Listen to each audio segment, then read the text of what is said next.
how many of you know what's going on out there.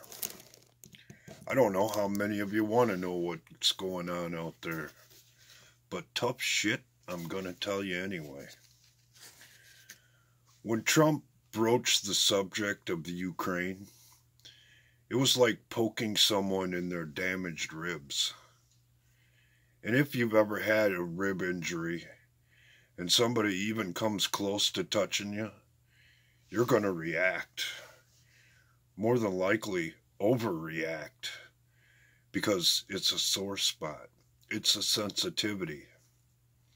And that's exactly what happened with the Democrats when Trump went there. And in order to drive his point home, he brought up China as well. Another sore spot to really stir up the hornet's nest.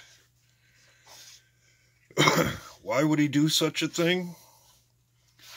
Well, it should be relatively obvious to get them to expose themselves, to get them to start panicking and doing things outside of the norm. The House was given to the Democrats in order to demonstrate how inept and corrupt they really are. And along the way during this impeachment investigation, which is the biggest nothing burger they've produced yet, they've ignored the rules of impeachment, ignored the rules of their own committees, and pushed the law aside in order to accomplish their agenda.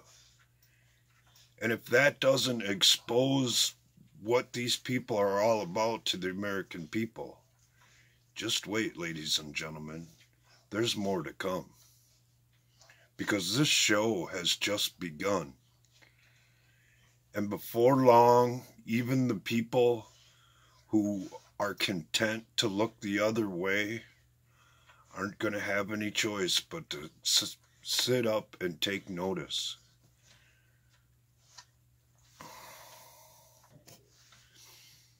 The tactics and strategy of all of this is freaking beautiful.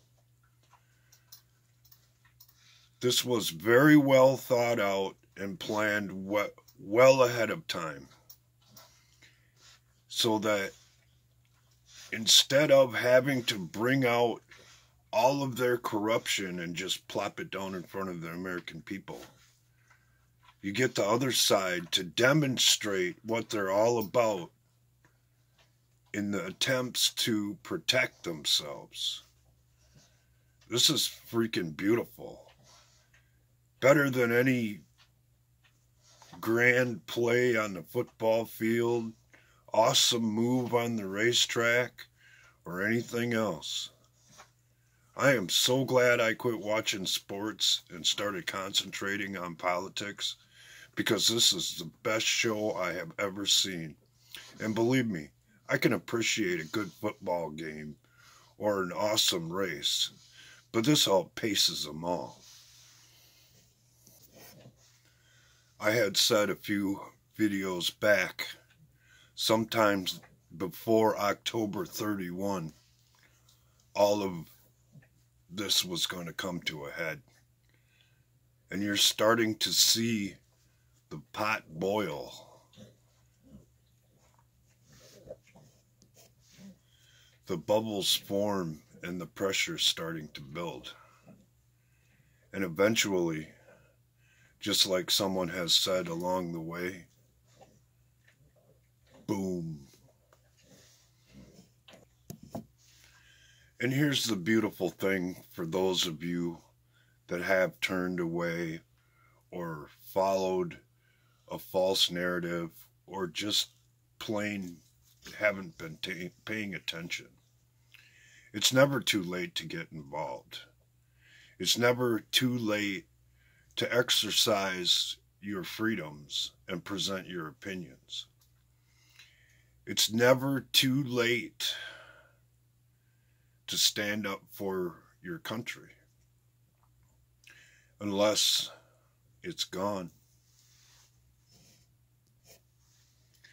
As I have said before, a lot of what we have been witnessing since 2016, from big tech and the Democrats and the people that run the established authority or the ruling class of this country, has all been set up to prevent all of this from happening. And along the way, it has established and demonstrated their arrogance, their greed, their intolerance, and their disregard for the Constitution and the laws of the land. Like I said, this has been masterfully done. Has it taken longer than people would like? Certainly. But we're not the ones chopping wood. We're not the ones out there actually implementing the plan and doing the job. But the very least we could do is catch up and educate ourselves along the way so we can look to where the outcome might lead and what's on the other side of all of this. Because should this system fall, we have no idea where it might lead, except to free us from the chains of tyranny and change the world as we know it. I know there's a lot of you out there that